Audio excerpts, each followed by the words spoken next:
Hello and welcome to my channel. This is Dr. Jennifer Teal, and with this video, I would like to just provide you a brief overview or getting started with how to use your ICD-10-PCS codebook. What I have here is just one version of the codebook, but there are many different publisher editions that you can find out there. This is just one of them. It's the one I'm going to be using for the sake of this demonstration. As you can see here, we're talking about ICD-10-PCS, which is the procedure coding system. To get to know your codebook, the first thing you need to do is spend some time really just flipping through your pages and getting a feel for what all is in this codebook. As you can see here, you have a table of contents that's going to give you the layout of what you can find in here. Some of the things to get you started in the very beginning is to take some time in this introduction section of your codebook. This is going to go over the rules of the road, your general coding conventions and guidelines. Here's the guidelines section right here. And also, I want to bring your attention to the various appendices that this codebook has. These appendices are very useful when it comes to ICD-10-PCS coding. These are going to become your best friend. So know about them, know what kind of content is within these appendices, how to find them, and when you need to be referencing them. At the front of the code book here, I'm just going to pass over the what's new and lead you to the introduction section. The introduction section kind of tells you a little bit about ICD-10 itself, ICD-10-PCS. It tells you about the manual. It tells you about the code structure of these ICD-10-PCS codes. So as you can see here, we have a little legend right here that tells us what each of the character values represent within ICD-10-PCS. You can see the first character represents section. The second character is the body system. The third character is root operation. The fourth character is body part. Then we have an approach, device, and qualifier. With ICD-10-PCS codes, they are always a full 7 characters long. No more, no less. You must always have a full 7 characters. Another interesting thing about ICD-10-PCS is that it does not use the letters O or I. And you can see that right here. The letters O and I are not used so as to avoid confusion with the numbers 0 and 1. So no O's, no I's. Now your manual is arranged into what we call an alphabetic index and then tables. So the alphabetic index is usually your starting place. That's where you're going to use some kind of a main term and then additional subterms that will lead you then to the appropriate table. So in this example, you can see that they used the main term dilation. That bold term there, dilation, is what we call a root operation. And then you ask yourself, well, what was dilated? So this is where the subterms come into play. For this example, they have dilation, artery, coronary, one coronary artery, and you see it gives you 4 characters, 0, 2, 7, 0. Well, the first 3 characters there, the 0, 2, 7, that's what you need in order to find the appropriate table in your tabular section of this code book. So the tables are arranged in alphanumeric order, starting with the numbers and then following with the letters. So as I flip through the pages here, you can see up in the top corner, I have these numbers and letters here that are showing me what tables. So the gray section is the index in this particular book. And then the colored section is where my tables start. So see, they change colors every time I get into a new body system. So all of the zeros are the medical and surgical section. So all the ones that begin 0. And remember I said numbers come first. So you have 0, 0, all the way through 0, 0, 9. And then you're going to see that we go into the letters. See, we were 0, 0, 9, and now I'm 0, 0, Q. So the letters follow the numbers, okay? So you just can scroll through. So again, at this point, we're just kind of getting a feel for our actual code book. So flip through it, become familiar with it, see how to use the code book. So that introduction section is here in the very front of your code book. It goes into how the book is divided, the character meanings. It goes into the medical and surgical section. So it tells you a little bit about that section in particular, what kind of body systems are part of this, what root operations. There's 31 root operations in the medical and surgical section. It lists them here and gives you a definition. And then it goes into your body part, your approach, and notice it's telling you here what character this represents. So remember, we always have 7 characters. So this really is the layout of the med-surg, and then after med-surg comes obstetrics next in the actual tables. So again, in this colored section of the tables. So it tells you about the obstetrics section next, because those are always going to start with the first character of 1. So you're going to go ahead and you're going to read through all this information, and then it goes on to some of the additional sections. So I'm just flipping through the pages because the intent is not to read through all of this right now, but just to kind of get you to become familiar. So now this tells you about the index, the main terms, how to use the index, how to use the tables. So definitely read through this so you get a good understanding of how things are arranged. And then I want to point out this page here is where your official guidelines start. So the official guidelines for coding and reporting are your rules of the road. You must follow these guidelines. The conventions, so everything that's an A, A1, then we've got A2, A3, A4, A5. The coding conventions apply to everything in this book. Those are the basic conventions of how to do your coding. Following that, you will see that you have some section-specific guidelines. So see here, we now have medical and surgical section guidelines, and they all start with a B. So everything B is the medical surgical section guidelines. Okay, so there's guidelines, some general guidelines for the med-surg, and then we have root operation guidelines here.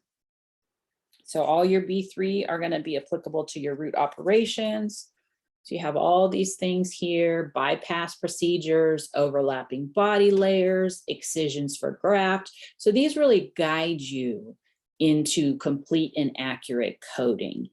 So very important that you know and become familiar with the official guidelines, know where they're at here in your code book so that you can refer to them often.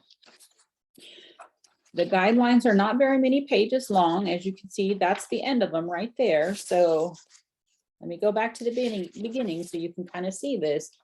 I've got all of about 4 pages here, and that is the extent of the ICD-10-PCS coding guidelines. So take some time to read through them in their entirety at least one time. So read through them so you know what kind of things they cover, so that you can become familiar with it. You don't have to necessarily have them in your, you don't have to memorize them at this point. It's a little bit too early for that. You're just becoming familiar with them, okay?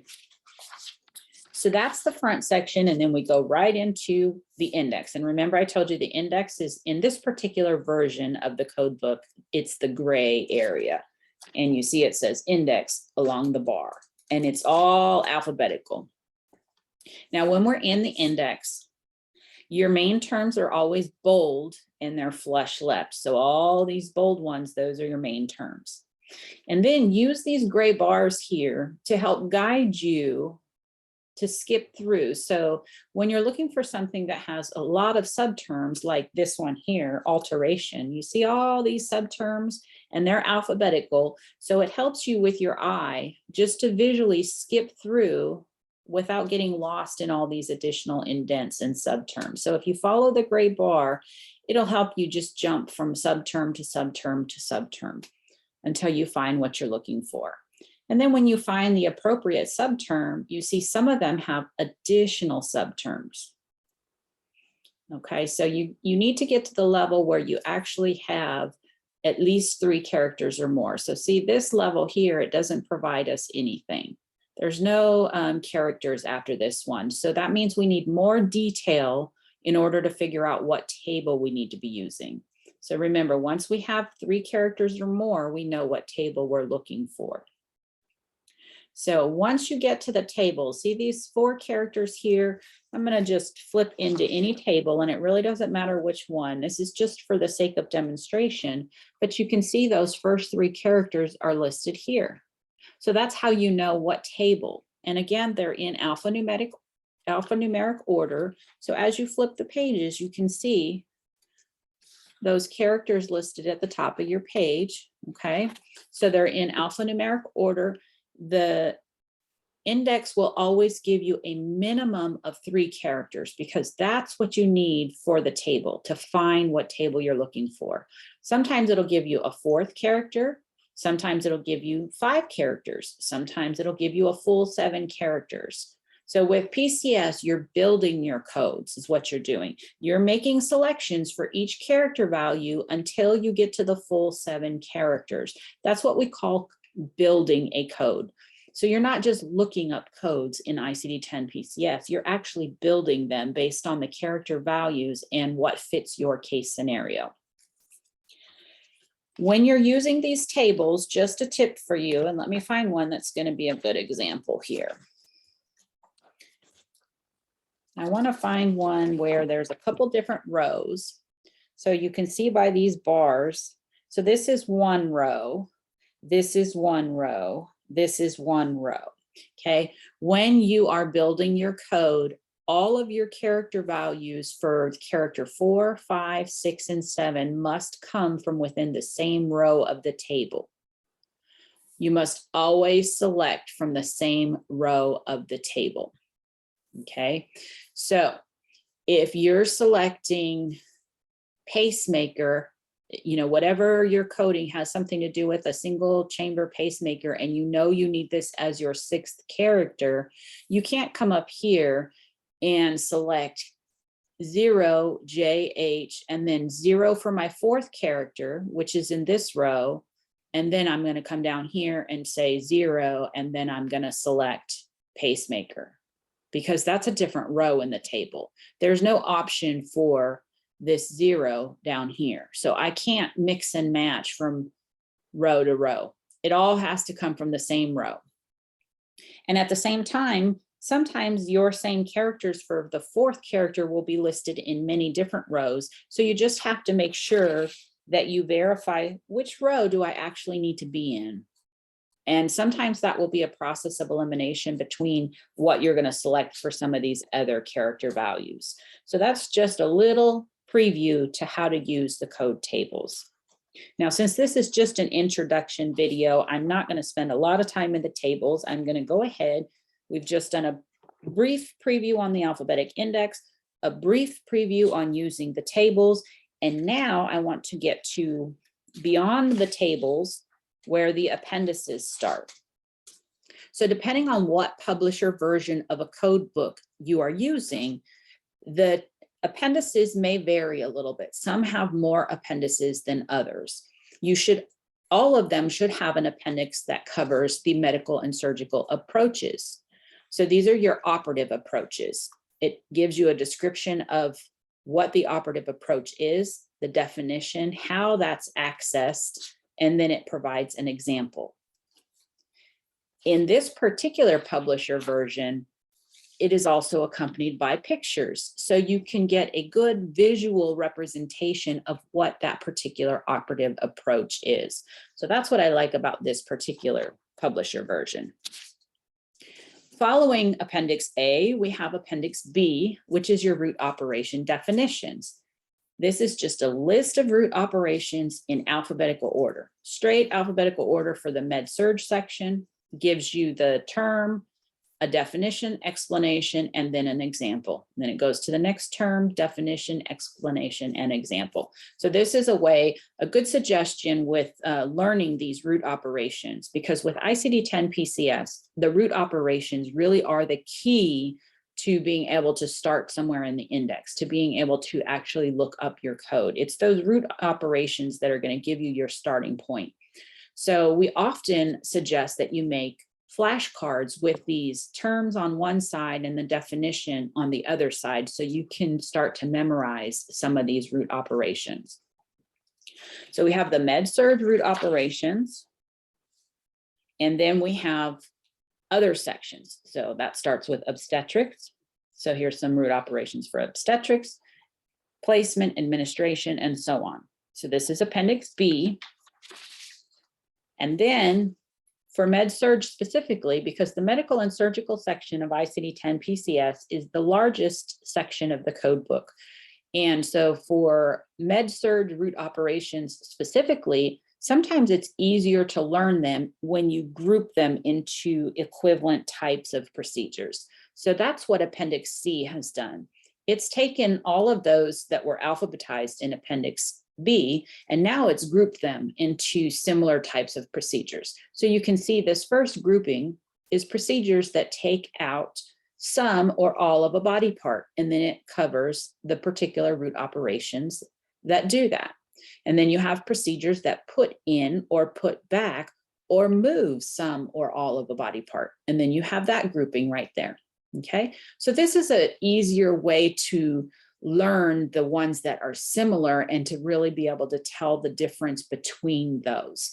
So like, for example, excision, cutting out or off without replacement some of a body part, versus resection, cutting out or off without replacement all of a body part. So just a subtle difference between those two. So it helps when you look at them like this in comparison.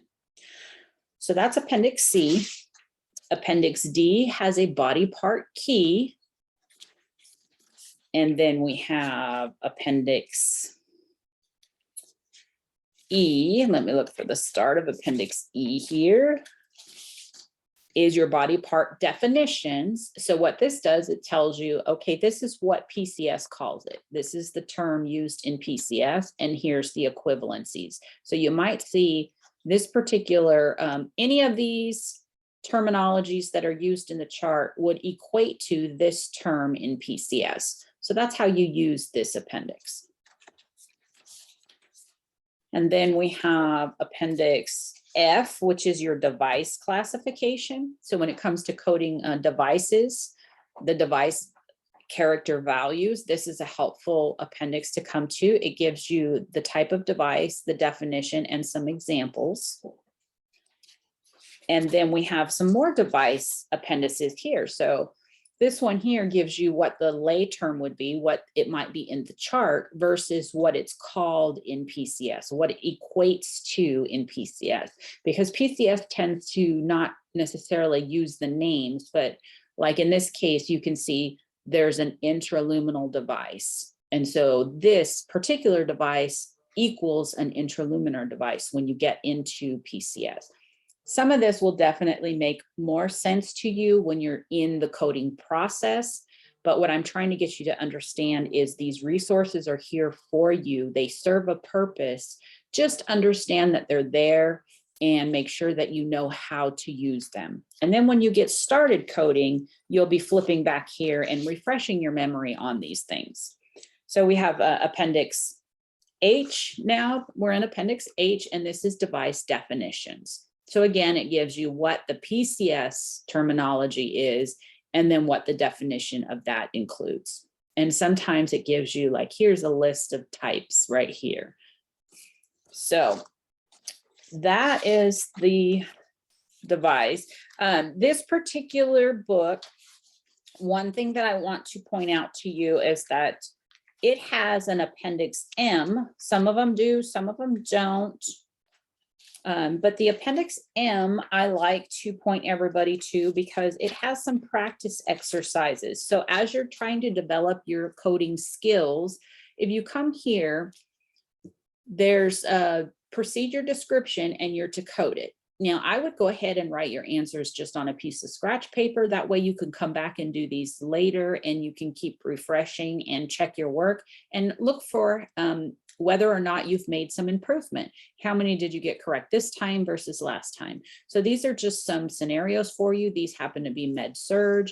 There's some a couple hundred med-surg examples, and then it goes into obstetrics and then some of the other sections.